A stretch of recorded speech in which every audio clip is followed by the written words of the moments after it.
Coming up on Torrance Today, Anifest is back at the Torrance Cultural Arts Center after a 2-year hiatus. A new art exhibit made out of garbage and natural objects is on display at the Del Amo Fashion Center.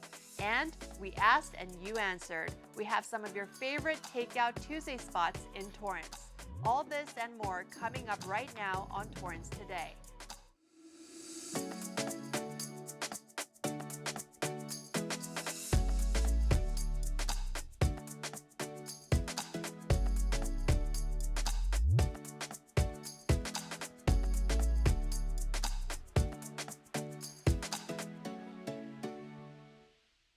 Welcome to Torrance Today. I'm Christine Lee. It's Tuesday, April 5th. Anifest 2022, an anime festival celebrating Japanese culture, returned to the Torrance Cultural Arts Center for the first time since the pandemic began. It's a great place for artists, enthusiasts, and fans to get together and, talk about our shared interest in Japanese animation and culture.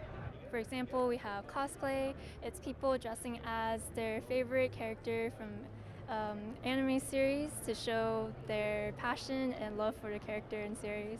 I like making the costumes. I like just hanging out with people, talking. It's just a lot of fun.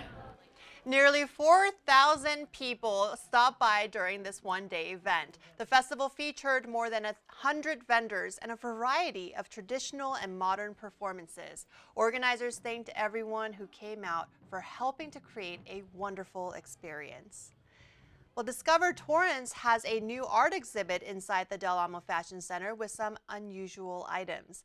It's made out of garbage and natural objects and on display at the window of the Discover Torrance office inside the mall. It's a collaboration with the Torrance Art Museum to keep art in the public eye. Artist Gina Herrera created this eye-catching piece. She says she finds inspiration in her surroundings and, like a scavenger, she plays an interventional role by removing garbage from the landscape and preventing it from doing further damage. The Torrance Art Museum had an open call for local artists to share their work. 5 artists will be selected every year to participate in this program called Window, with their artworks being displayed for shoppers to enjoy. Gina is the second artist to display her work. You can check it out through June. Just look for the Discover Torrance office on the main level of the shopping center. A new senior living community is coming to Torrance as plans for its construction resume after a 5-year delay. The Akoya South Bay will be located by Hawthorne Boulevard and Del Amo Circle West. The 4-story, 159-unit facility will have a semi-underground parking garage with more parking options for residents nearby. When completed, the property will offer 137 independent living units and 22 assisted living units. A property spokesperson says amenities will include multiple dining venues, a full commercial kitchen, a fitness center, theater, salon, and an outdoor amenity deck with a pool. The new residence is located just a couple of miles from the beach. We'll expect some delays in South Torrance by Hawthorne and PCH. The Torrance Pacific Coast Highway Intersection Improvement Project continues this week. The project's goal is to widen the intersection, improve traffic circulation, add turn lanes, and improve pedestrian amenities. Construction kicked off at the end of March and is currently in phase 1. Crews are working on installing a new sidewalk, curb and gutter, handicap curb access ramps, traffic signal improvements, and concrete pavement on the south side of PCH. Traffic lanes will be reduced to 1 left turn lane and 2 through lanes in each direction. These closures will be in effect 24/7 through May 25th. For more information on this project, go to torrancepchhawthorneproject.com. Well, it's National Library Week here in Torrance, and the city is inviting readers of all ages to help celebrate. The community is invited to show their appreciation for librarians, library workers, and take advantage of programs offered at all of the libraries in Torrance. You can share a note of appreciation with your local branch, and it will be displayed at the library. For more information, go to library.torranceca.gov. El Camino College raised awareness of mental health and suicide prevention through a special event on Monday. The Send Silence Packing exhibit features backpacks donated by those who lost a loved one to suicide. The exhibit also included personal stories from some of those family members. The event came a week before spring break and just in time for the launch of Timely Care, a new 24/7 program offering each student up to 12 free hours of virtual mental health counseling sessions with licensed mental health professionals. The California Department of Education is funding a new program focused on helping teachers spot mental health problems in students. The course is called Youth Mental First Aid and provides education on seeing mental health risks, substance abuse in children, and how to prevent a tragic event.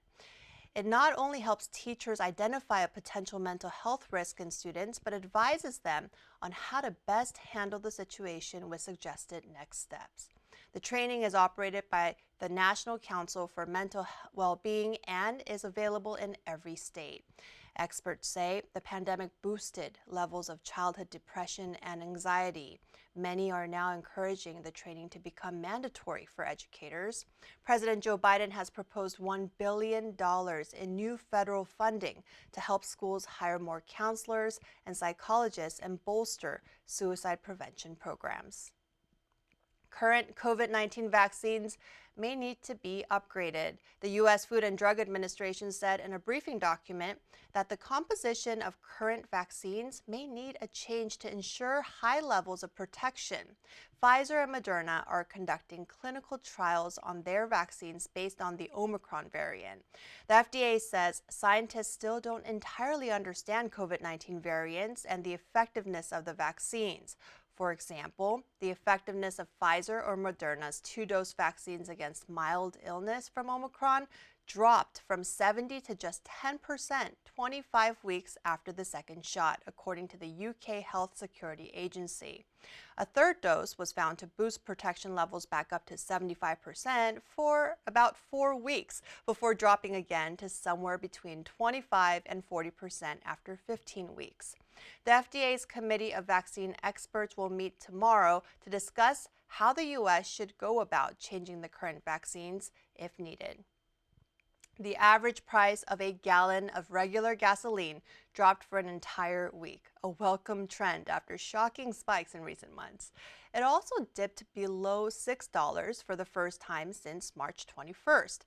Over the last 7 days, the average price dropped 9.1 cents, the largest drop since April of 2020, according to AAA and the Oil Price Information Service. While the prices may have dropped minimally, gas is still 82.7 cents higher than 1 month ago and $2 more than 1 year ago.